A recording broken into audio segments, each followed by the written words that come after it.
పవన్ పాత విధానాన్ని పక్కన పెట్టేసేసి రివర్స్ టెండరింగ్ విధానాన్ని అమల్లోకి తీసుకొచ్చింది వైసీపీ ప్రభుత్వం.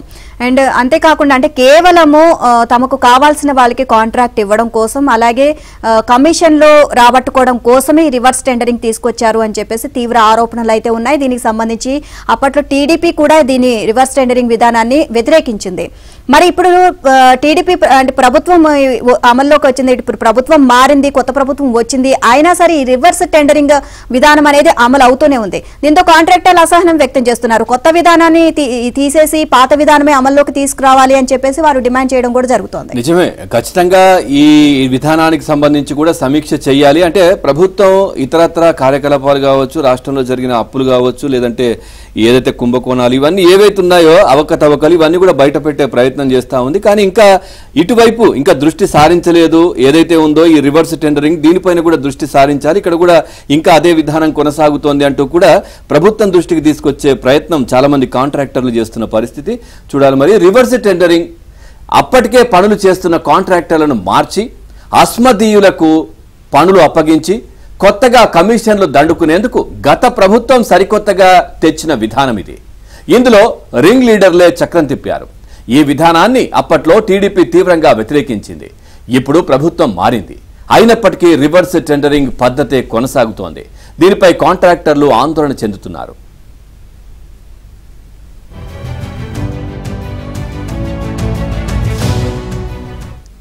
తిరిగి పాత విధానాన్ని తీసుకురావాలని అభ్యర్థిస్తున్నారు. గతంలో ఆన్లైన్ బిడ్డింగ్ ద్వారా టెండర్లు పిలిచేవాళ్లు, రివర్స్ టెండరింగ్ ప్రక్రియ కూడా ఆన్లైన్లోనే జరుగుతుంది. ఆన్లైన్లో టెండర్లు పిలుస్తారు, కాంట్రాక్టర్లు బిడ్లు కోట్ చేస్తారు. ఆ తర్వాత శాఖల అధికారులు బిడ్లు దాఖలు చేసిన కాంట్రాక్టర్లందరినీ ఆన్లైన్లోకి పిలుస్తారు. అందరికంటే తక్కువ ఎంతో చెప్పి అంతకంటే తక్కువకు ఎవరైనా కోట్ చేస్తారా అని మిగిలిన కాంట్రాక్టర్లను అడుగుతారు.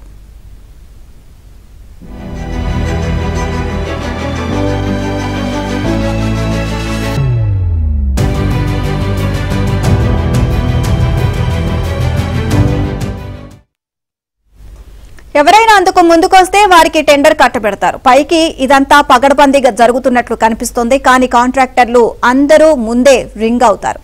టెండరు అప్పగించాలి అనుకున్న వ్యక్తికి అనుగుణంగా మిగిలిన వారు బిడ్డింగ్ వేస్తున్నారు. అన్నిటికీ మించి తాము అధికారంలోకి వచ్చినప్పుడు జరుగుతున్న బడా కాంట్రాక్టర్లను బెదిరించేందుకు గిట్టని వారిని పంపేసి సొంత సంస్థలకు పనులు అప్పగించేందుకే జగన్ సర్కార్ రివర్స్ టెండరింగ్ ను తీసుకొచ్చింది అని బలమైన ఆరోపణలు ఉన్నాయి. పూర్తిగా అంతకు ముందు బిడ్ తెచ్చిన తర్వాత L1 గా ఎవరు ఉంటే వారికే కాంట్రాక్ట్ దక్కేది. కనిష్టంగా కోట్ చేసిన మొత్తం కూడా రహస్యమే. ఇక్కడ అలా కాదు. L1 ను ఎవరో కోట్ చేసింది ఎంతో చెప్పేసి అంతకంటే తక్కువ కోట్ చేస్తారా అని అడుగుతారు. రింగ్లో భాగంగా ఒప్పందం ప్రకారం కాంట్రాక్ట్ ఇచ్చేస్తారు. ఓవరాల్ గా ఇదంతా కూడా అస్తవ్యస్త విధానాన్ని కూడా మార్చాలి అంటూ కూడా చాలా మంది కాంట్రాక్టర్లు మాట్లాడుతున్న పరిస్థితి. ఓవరాల్ గా ఈ అంశానికి సంబంధించి మరింత సమాచారాన్ని మా కరెస్పాండెంట్ సత్య అందిస్తారు. సత్య, ఇప్పటికీ ఇంకా ప్రభుత్వం దీనిపైన దృష్టి సారించలేదు, ఖచ్చితంగా దృష్టి సారించాలి. గత ప్రభుత్వంలో జరిగినటువంటి అవకతవకలు దీంట్లో కాంట్రాక్ట్ అంటే రివర్స్ టెండరింగ్ లో కూడా అనే దాంట్లో కూడా జరుగుతూ ఉంది. సో ఖచ్చితంగా ప్రభుత్వం దీనిపైన దృష్టి పెట్టాలని చాలా మంది కాంట్రాక్టర్లు కోరుతా ఉన్నారు. పూర్తి డీటెయిల్స్ ఏంటి? పవన్, రివర్స్ టెండరింగ్ అంశం మీద గత ప్రభుత్వం ఏదైతే ఈ విధానాన్ని తీసుకొచ్చిందో, గతంలో ఏదైతే బాక్స్ విధానం అంటే టెండర్లు బాక్సులో వేసే విధానం ఉందో దాన్ని మరలా తెచ్చినట్టుగా మనం భావించాల్సి ఉంటుంది. ఎందుకంటే ఒకసారి టెండర్లు పిలిచాక అందులో ఎవరు తక్కువ కోట్ చేస్తారో దాన్ని తెలియజేస్తూ మిగతా కాంట్రాక్టర్లందరినీ కూడా ఆన్లైన్ లో పిలుస్తారు. అంతకన్నా తక్కువ ఎవరన్నా కోట్ చేస్తారా అని ఆన్లైన్ లో అడగడం జరుగుతుంది. దీంతో వారంతా కూడా ముందుగానే రింగ్ అయిపోయి అంతకన్నా తక్కువకి ఎవరు కోట్ చేయాలనేది కూడా ముందుగానే అధికారులు డిసైడ్ చేస్తారు. ఒకవేళ ఎవరైనా కోటింగ్ రావాలనుకుంటే వారు మీరు ఎలా పనులు చేస్తారో చూస్తాం, మీకు నానా ఇబ్బందులు గురి చేస్తామని బెదిరించిన పరిస్థితి అయితే రివర్స్ టెండరింగ్ విధానంలో ఉంది. దీంతో ఈ రివర్స్ టెండరింగ్ విధానం జగన్ ప్రభుత్వం వెళ్ళిపోయిన తర్వాత, ఇప్పుడు ఎన్డీఏ సర్కార్ వచ్చిన తర్వాత కూడా కొనసాగుతుండడం పట్ల కాంట్రాక్టర్లు తీవ్ర అభ్యంతరం వ్యక్తం చేస్తున్నారు. గతంలో ఏదైతే ఫెయిర్ మేనర్ లో ఆన్లైన్ లో బిడ్డింగ్ వేసే విధానం ఏదైతే ఉందో ఆ విధానాన్ని తిరిగి తీసుకురావాలి అని వారంతా కూడా డిమాండ్ చేస్తున్నారు. ఇప్పటికే దేవాదాయ శాఖలో పశ్చిమ గోదావరి, తూర్పు గోదావరి జిల్లాల్లో 2 దేవాలయాలకు సంబంధించి వేసినటువంటి టెండర్లలో ఈ రివర్స్ టెండరింగ్ విధానాన్ని అమలు చేస్తున్నట్టుగా చెబుతున్న పరిస్థితి అయితే ఉంది. కాబట్టి ఈ విధానాన్ని మార్చాలి అని ప్రధానంగా డిమాండ్ చేస్తున్న పరిస్థితి అయితే ఉంది. L1 గా ఎవరు ఉంటే వారికి కాంట్రాక్ట్ దక్కేది. గతంలో కనిష్టంగా కోట్ చేసిన వారికి కూడా రహస్యంగా ఉంచేవారు.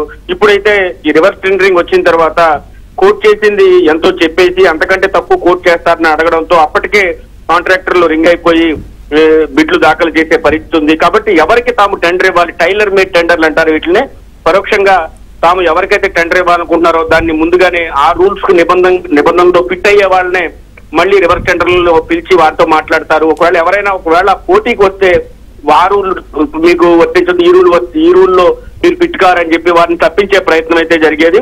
అయితే ప్రభుత్వం మారాక కూడా ఈ పాత విధానాన్ని కొనసాగించడం పైన కాంట్రాక్టర్లు అభ్యంతరం వ్యక్తం చేస్తున్నారు.